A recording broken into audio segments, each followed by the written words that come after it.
Greetings all. So this is just a little video on what distinguishes Tantric Yoga from other forms of yoga. Well, first of all, we need to note that here we're using the word yoga in its original sense. For most of the history of the word, it meant meditation practice, meditative practice of various kinds. Not to say there aren't other meanings. There's many, many, many meanings to the word yoga. And those meanings apply in different contexts. But when we're talking about spiritual practice, right, yoga means meditation. And indeed, this is what we find in the Sanskrit dictionaries themselves. And I don't mean Sanskrit to English dictionaries. I mean Sanskrit dictionaries. Just like you can look up an English word and it'll tell you in English what that word means. There's ancient Sanskrit dictionaries. You can open one up, look up a word, and it gives you other Sanskrit words to help you narrow the meaning. So if you look up yoga in one of the Sanskrit dictionaries, the Amadakosha, then you see Samadhi. Yoga means Samadhi, and indeed that's what we see in the Yoga Sutra as well. And so yoga means meditation. And again, the word has other meanings, specifically can denote the result of meditation practice. So yoga can denote the goal, as it often does in texts like Bhagavad Gita and Yoga Sutra. But when it denotes practice, it specifically means meditation practice.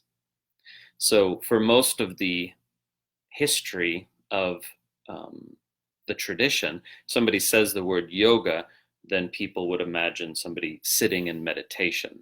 And this changed only in the 20th century. So having said that, Tantric Yoga is a specific style of meditation or a specific way of doing meditation. And what distinguishes Tantric Yoga is specifically that it features the entrainment of multiple different elements. So entrainment means bringing together in a single flow. So,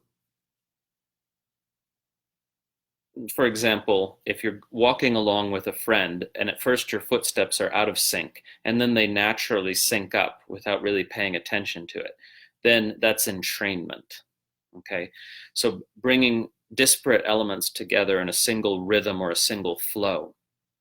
And in Tantric Yoga, we see the entrainment of these elements of practice: attention, breath, mantra, mudrā, and visualization. And sometimes even more elements such as attitude, bhava, and specific kind of physical actions called bandhas. So there could be up to 7 different elements entrained in a single Tantric Yoga practice, but there could be as few as 2 elements entrained. So I'll give you a specific example. Really, our best example is the first practice found in the Vijnana Bhairava Tantra.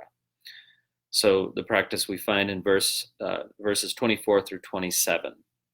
And this particular practice can be done with more or less layers, more or less elements entrained, right? So in this practice, you've got attention and breath as the minimum. So these 2 elements, attention and breath, can be entrained by, you imagine you're breathing in through the crown of the head down to the base of the heart, and then exhaling from the base of the heart up and out the crown of the head to a point above the head, right?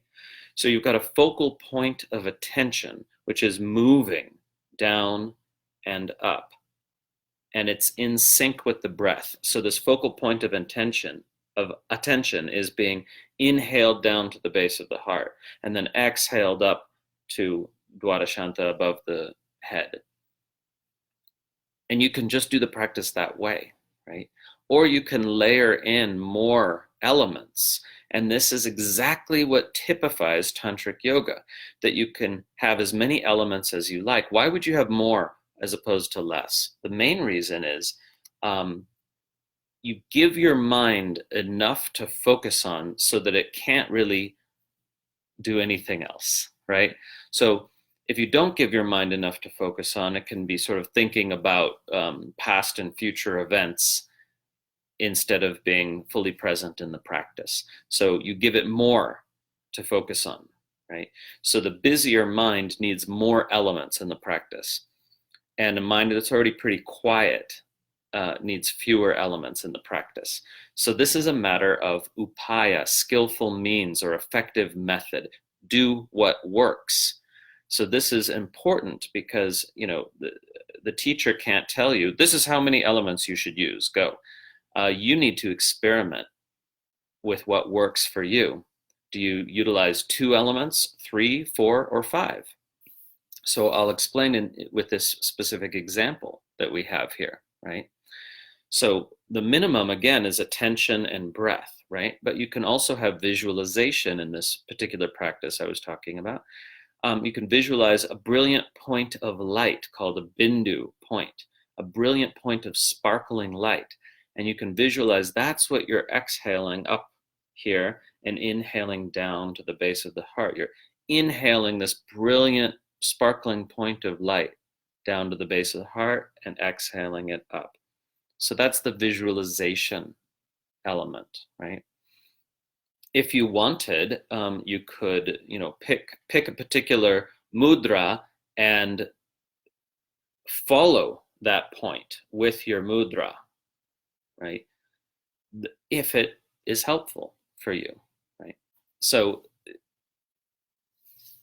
another element, let's see, we had mantra, mudra, mantra, yeah. So you can also add in any 2-syllable mantra to this particular practice, such as Om, Hreem, or Ham, Sa.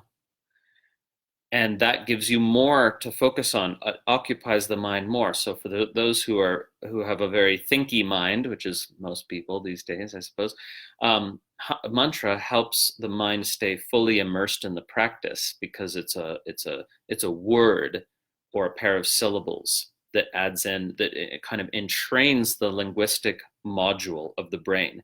So from a neuroscience perspective, that's exactly what's going on. We've got different brain modules, and we want to get as many involved as possible. Okay, so I could be then doing the mantra Hamsa while, so I'm entraining mantra, breath, visualization, attention, and possibly mudra. Inhaling the point of light down to the base of the heart on Hum, exhaling it up on Sa, if I'm using the mantra Hamsa. And then lastly, I might want to add in some gentle bandhas if I'm into the Hatha Yoga aspect of the practice, right? So I would inhale the point of light down to the base of the heart with the mantra or the syllable Hum, and then pause at the base of the heart and do a gentle Mula Bandha. And then I would hold that Mula Bandha as I exhale up the mantra Sa and the point of light up to the crown, and then I'm going to add a gentle Uddiyana Bandha at the crown. Pause, release both bandhas, and inhale down the point of light with the mantra Hum. Okay, so there, now I've got 6 different elements entrained, and the key is entrainment. They're all in the single flow. That's what makes it Tantric Yoga. This is what distinguishes Tantric Yoga. This is not emphasized in other forms of yoga, this entrainment of multiple elements in a single flow, right? We all experience it in physical yoga class when the teacher says, well, the most ubiquitous instruction, inhale the arms up. Just hit the table. Inhale the arms up, right? So there's an entrainment of movement and breath, right? Or if you're doing, Surya Namaskar, you're entraining the movements with the breath and with mantras, possibly, if you're using the Surya Namaskar mantras. So then you can have a triple entrainment there in a moving asana practice, right? And if you want to make your asana practice more tantric, you would add in a visualization element, specifically a point of light within the body that's the focal point of the pose. So that gives you more to focus on, and so you become more immersed in the practice, and you can't be, thinking about anything else really. So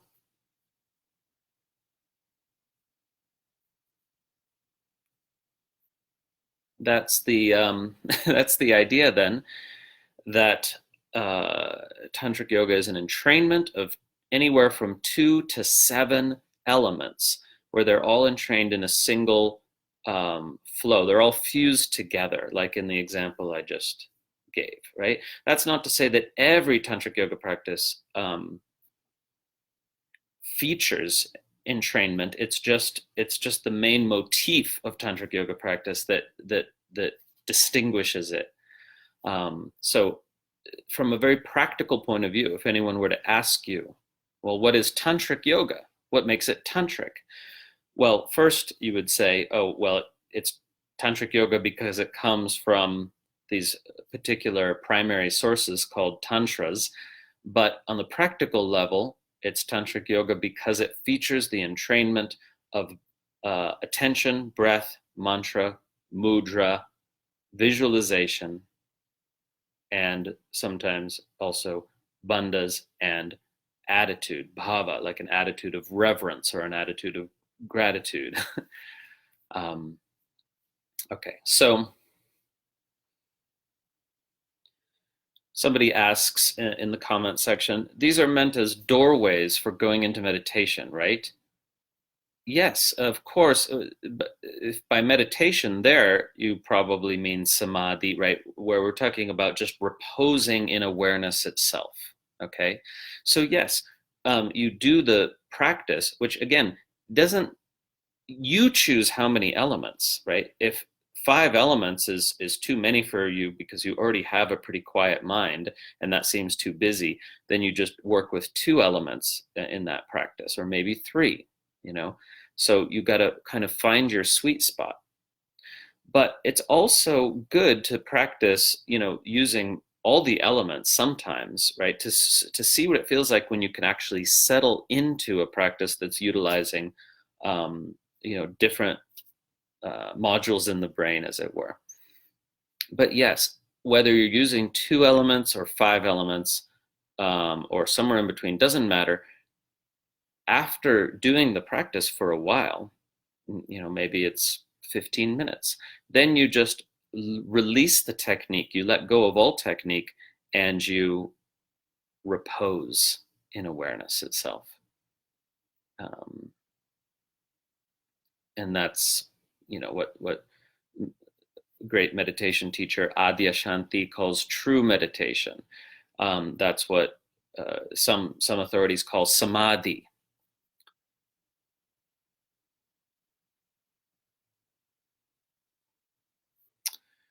And then someone else asks, is the breath observed or willed? Well, it's there's a gray area, actually. I don't want to get on board with that black and white distinction. There's a gray area where there's a gentle willing of the breath, in terms of it has to be long enough to sort of be able to traverse this distance from Dwadashanta down to the base of the heart and back up again. So there's a certain amount of willing, but it's gentle. It's very gentle effort, right? There's no kind of hardcore control here. So this is pranayama in the sense of lengthening the breath, not in the sense of controlling the breath, right? Okay. So, little spontaneous video on this topic. Seemed like we needed some clarification on what Tantric Yoga really is.